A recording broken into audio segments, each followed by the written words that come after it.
we may wise up enough to start working together for a better world, for a better material ambience, first of all, in which human dignity is possible. It's hard to have human dignity if you're an economic or physical slave, if you don't have enough to eat or drink, if you are cold when it's cold and wet when it's raining because you've got no shelter, when your children have no possible hope for an education, when you never see a doctor from the day you're born to the day you die, and there's no medicine around even if there isn't a doctor, when all of your hope is shriveled up because people are taking the good things of the earth, including intelligence and talent as well as treasure, and spending them mostly on machines of destruction when we might be spending them on education and health and creating a better world.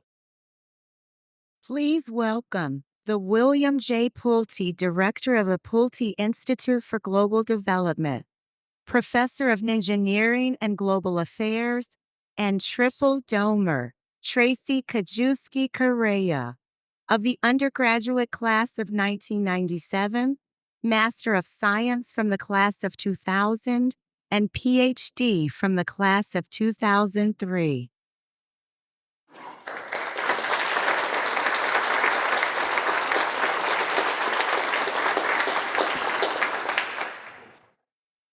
I grew up in East Chicago, Indiana.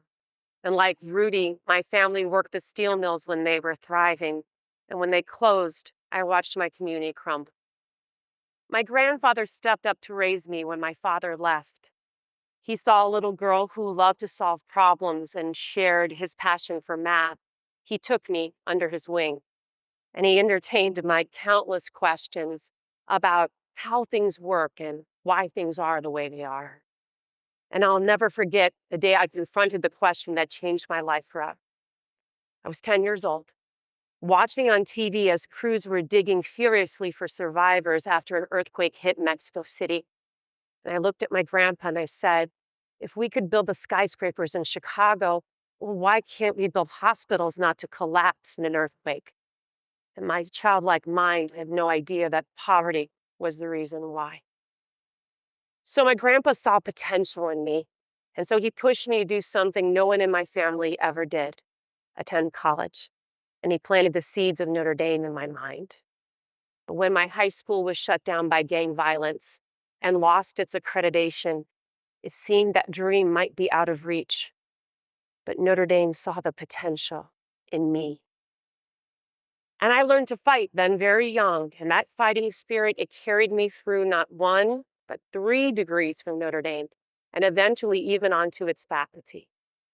My desire to not just study problems, but solve them, well, that attracted me to engineering, and specifically to civil engineering.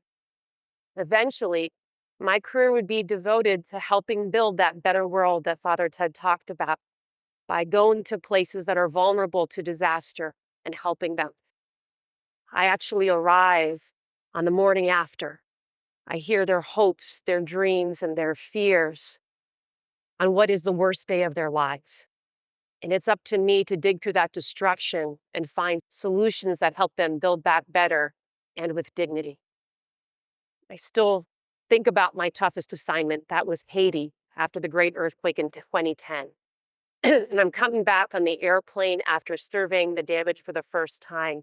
And all I could keep thinking was, how are we going to solve this?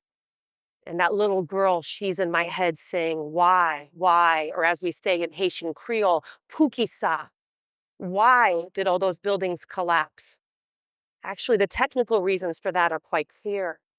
But the real why, well, that is a complex story intertwined with the history of the first slave colony to free itself, only to become the poorest nation in the West.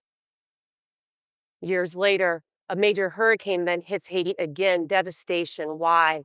I'm out there surveying the damage again. And this time a mother, she jumps up off of the stoop of a collapsed home and runs toward me. No words, just a look of devastation in her eyes, and just hands me her child.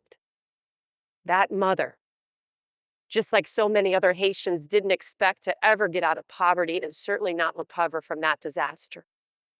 And in that moment, Father Ted's teachings came to life. It showed me how poverty and inequality, they strip our basic human dignity.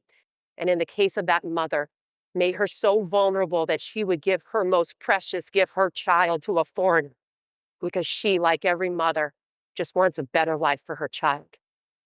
Our time in Haiti was marked with many moments like this. Yet in that destruction, I saw great potential. You see, the people of Haiti, they do a lot with very little every day by necessity. They are the world's natural problem solvers. And I can still remember the day I realized this. I'm walking down a busy street when I see a man with a wooden cart. The axle breaks, and there he is, no tools, no resources, not a helping hand in sight. And then he crafts a solution back on his way. I saw Haiti with fresh eyes in that moment. There, behind all that hustle and bustle on that street, was ingenuity, creativity. It was untapped. It was raw. It was limitless. It was potential we would need to harness. So we started inviting people to come with us, regardless of their education level, their social status, their gender. Come to our incubator and work beside us, and eventually lead us in finding solutions for your community. Now, little did we know that at night they were leaving our incubator and going back to their neighborhoods, and they were training others in what would be called the innovation process.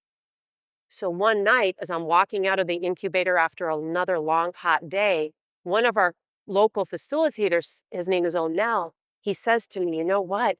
Even the mothers are talking. My mother asked, where did you learn this radical way of problem solving so quickly?" And I'll never forget what he told me. He said, "I told my mother the solution was always inside of us, but no one ever bothered to show us." That night, all I could think about was Onel. We would need to build an army of young leaders like him, and so we did. Those incubators eventually gave birth to what was called the Innovation Clubs of Haiti, and they would unleash the great potential in that country.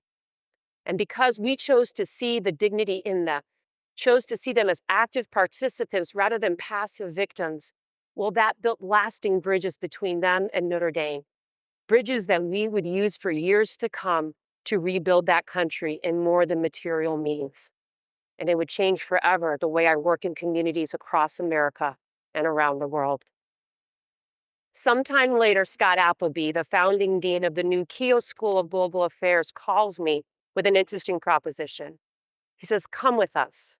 Come help us launch the first new school in 100 years at Notre Dame, a school that is interdisciplinary and has a preferential option for the poor, founded on Father Ted's legacy of peace building, human rights, and democracy."